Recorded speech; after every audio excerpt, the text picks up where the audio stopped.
Hello friends, welcome to our channel. आज हम बात करेंगे मूवी अनफेथफुल के बारे में जो 2002 में रिलीज हुई थी, जिसकी IMDb रेटिंग 6.7 है।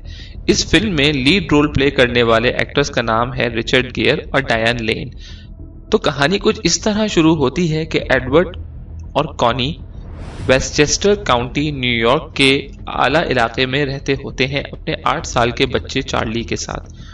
उनकी शादी में प्यार तो था, लेकिन जिंदगी में कोई एक्साइटमेंट नहीं था और उनकी मैरिड लाइफ एक बोरिंग लाइफ होती जा रही थी। एक दिन कॉनी शॉपिंग कर रही होती है कि उनकी टक्कर पॉल से होती है। जब तेज हवा का झोंका कॉनी को गिरा देता है और वो जाके सीधा पॉल से टकरा जाती हैं और दोनों नीचे गिर जाते हैं और कॉनी के घुटने पर चोट लग जाती है। फिर पॉल कॉनी को अपने अपार्टमेंट ले जाते हैं उनकी चोट ठीक करने के लिए। जब वो बेडरूम से चोट साफ करके आती हैं, तब पॉल ने उनके लिए चाय बना के रखी होती है और फिर वो चोट पर आइस पैक लगा देते हैं जब कॉनी अपने बेटे से बात कर रही होती हैं फोन पर। फिर पॉल कॉनी के हाथ पे हाथ रख देता है जब कॉनी फोन बंद करती हैं। तब पॉल अपना इंट्रोडक्शन देता है और कॉनी सिर्फ अपना पहला नाम बताती हैं और वहां से चली जाती हैं। फिर पॉल उनसे जिद करता है कि उसकी बुक साथ लेके जाएं और उसका पेज 23 पढ़ें, जिसमें लिखा होता है कि सामने आते हुए मौके का फायदा उठाएं। जिस पर कॉनी अनकंफर्टेबल फील करती हैं और चली जाती हैं। फिर बुक में से कॉनी को पॉल का फोन नंबर मिलता है, वो उसको कॉल करती हैं। फिर वो उनको इनवाइट करता है और जब कॉनी वहां पहुंचती हैं तो वो कॉनी से फ्लर्ट करता है। दोनों ही अट्रैक्ट हो रहे होते हैं, लेकिन कॉनी फिर वहां से चली जाती हैं। फिर तीसरी मर्तबा वापस आती हैं और दोनों डांस करते हैं। फिर कॉनी वहां से चली जाती है अनकंफर्टेबल फील करके, लेकिन जब थोड़ी देर में अपना कोट लेने आती हैं तब पॉल उसको बेड पर ले जाता है और फिर वो दोनों सेक्स करते हैं।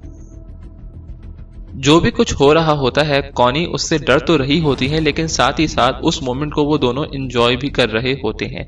और फिर कॉनी काम का बहाना बनाकर पॉल से मिलना शुरू कर देती हैं। एडवर्ड को एक फैमिली फ्रेंड से कॉनी के झूठ के बारे में पता चल जाता है और फिर एडवर्ड देखता है कि कॉनी नए नए सेक्सी लॉन्जरे ड्रेस खरीद रही हैं और उनका ध्यान कहीं और लगा हुआ है।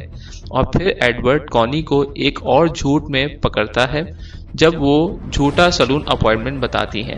फिर एडवर्ड अपने एक एम्प्लॉई को डिसलॉयल होने पर फायर कर देता है और फिर वो एडवर्ड को कहता है पहले अपना घर देखो है एडवर्ड को। फिर एडवर्ड एक प्राइवेट इन्वेस्टिगेटर हायर करता है और जब वो दोनों की पिक्चर्स दिखाता है तो एडवर्ड बहुत दिल बर्दाश्ता हो जाता है। कॉनी को बहुत बुरा लगता है, लेकिन वो अफेयर ख़त्म नहीं कर पाती।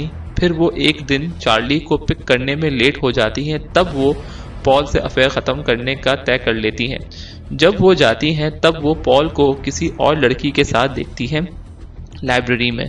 फिर दोनों की लड़ाई होती है, जिस पर पॉल बताता है कि वो लड़की सिर्फ एक दोस्त थी, जिस पर कॉनी कहती हैं कि वो अफेयर ख़त्म कर रही हैं और अपार्टमेंट से जा रही होती हैं। फिर पॉल कॉनी के साथ ज़बरदस्ती करता है और ज़बरदस्ती के बाद दोनों ही एक इंटीमेट सेक्स करते हैं।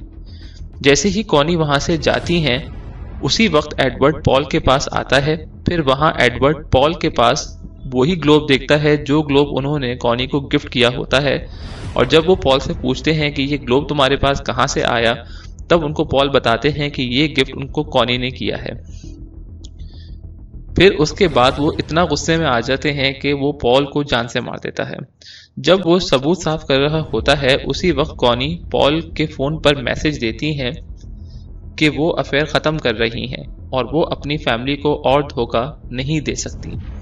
एडवर्ड मैसेज डिलीट करके पॉल की बॉडी को ले जाके डंप कर देते हैं। फिर NYPD को पॉल की डेस्क पर कॉनी का नंबर मिलता है। फिर वो कॉनी के घर जाती हैं और बताते हैं कि पॉल की वाइफ ने पॉल के गायब होने पर कंप्लेन की है।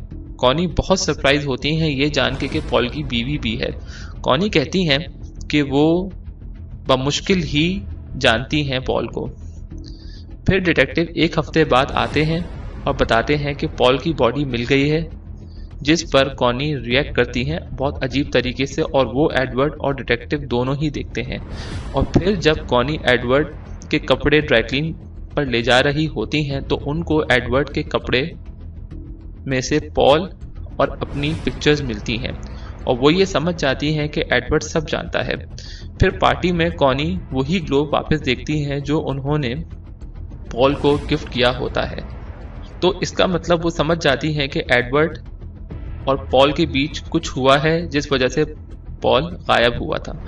जब कॉनी एडवर्ड से पूछती हैं तो एडवर्ड उनको जवाबी शिकवे में ये कहते हैं कि तुम्हारे और पॉल के बीच जो भी हो रहा था वो उनको बहुत अरसे से पता था और उनको पॉल की जगह तुम्हें मार देना चाहिए, कॉनी को मारना चाहिए था। कुछ दिन बाद कॉनी उस ग्लोब के अंदर से एक मेमो निकाल लेती हैं जिसमें एडवर्ड और चार्ली की बचपन की तस्वीर होती है और लिखा होता है मेरी खूबसूरत बीवी के लिए। फिर कॉनी को अंदाज़ा होता है कि एडवर्ड कितना चाहता है कॉनी को। फिर कॉनी बड़े गम और दुख से देखती हैं एडवर्ड को। फिर वो पॉल और अपनी तस्वीर जला देती हैं और कहती हैं कि कॉनी कहती हैं कि मुझे बहुत डर लग रहा है, जिस पर एडवर्ड कहता है कि वो सरेंडर कर देगा, पर कॉनी मना कर देती हैं और कहती हैं कि कोई ना कोई रास्ता निकलेगा। फिर लाइफ नॉर्मल हो जाती है। फिर एक शाम दोनों वापस आ रहे होते हैं किसी इवेंट से, तो कॉनी कहती हैं कि हम दूसरे नाम से ज़िंदगी गुजारना शुरू कर देते हैं कहीं दूर जाके, जिस पर एडवर्ड कहते हैं कि ये अच्छा आइडिया है और उनकी कार पुलिस स्टेशन के बाहर ही खड़ी होती है।